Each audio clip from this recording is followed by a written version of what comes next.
Bonsoir à tous, nous allons aujourd'hui parler d'un thème particulier qui est l'hypocrisie.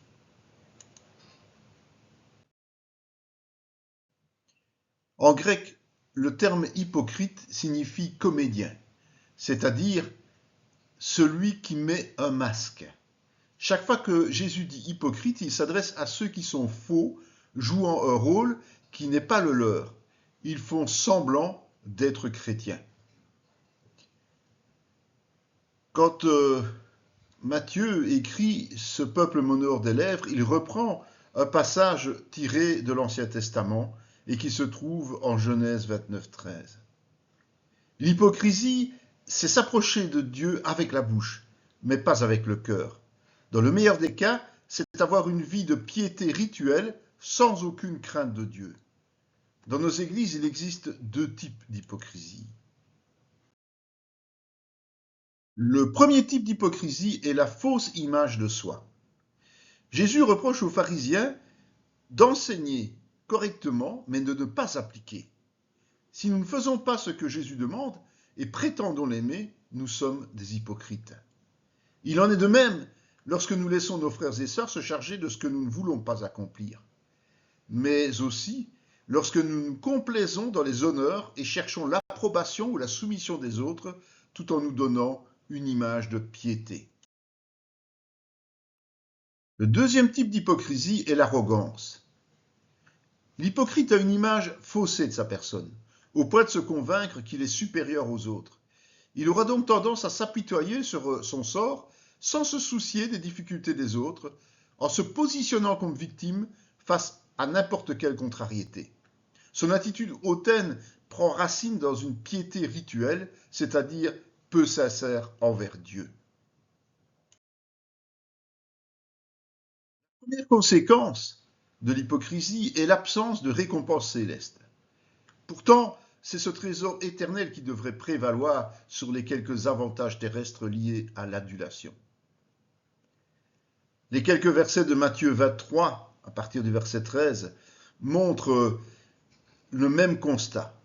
L'hypocrisie provoque la malédiction parce qu'elle est tout simplement un péché. Quelques exemples. Dans Actes 5, 11, il y a l'histoire d'Ananias et Saphira. Et il est dit qu'Ananias a menti à Dieu en faisant croire que l'argent qu'il donnait était la totalité de la vente de son champ. Et Saphira a tenté l'Esprit de Dieu parce qu'elle s'est unie à ce mensonge. Leur but était d'être admirés par les autres chrétiens en laissant croire qu'ils étaient généreux. Dans Galates 2, 11, 14, Paul nous relate une histoire. Le fait que Pierre ait changé d'attitude en présence de Juifs et qu'il ait entraîné ainsi d'autres dans son sillage. La motivation de Pierre était la peur de ce que diraient ces Juifs parce qu'ils ne pratiquaient pas le rituel. Dans 1 Timothée 4, versets 1 et 2, il est écrit que l'apostasie provient de l'hypocrisie de faux docteurs. Et cela est rendu possible parce que nous cherchons à recevoir des doctrines qui nous conviennent et pas des doctrines de la parole de Dieu.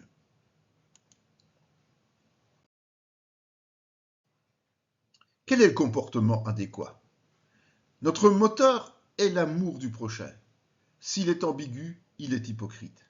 Seule la connaissance de la vérité et sa mise en pratique sanctifient nos âmes et mènent à aimer avec sincérité, quelles que soient nos différences. Et c'est possible uniquement si nous prenons conscience que tout nous vient de Dieu et doit se vivre selon l'esprit et non de manière rituelle ou mécanique. Quelques exemples. Dans Matthieu 6,2, il est dit que donner se fait dans la plus grande discrétion, que ce soit pour venir en aide ou pour soutenir le corps de Christ. Au verset 5, ce ne sont pas les beaux mots et les emphases qui déterminent une bonne prière, mais l'humilité et la sincérité. Et au verset 16, jeûner n'est pas un concours d'endurance, mais une humiliation volontaire et discrète devant Dieu uniquement.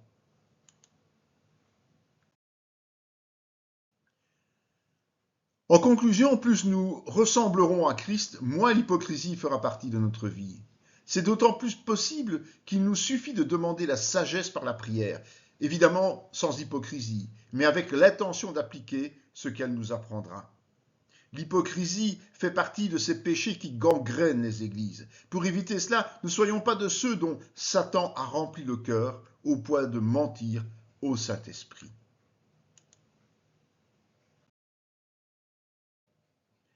Ce sujet vous a édifié, nous en avons beaucoup d'autres, venez les chercher, venez les écouter et venez partager aussi vos idées, vos pensées avec nous. Soyez bénis dans le saint nom de Jésus-Christ.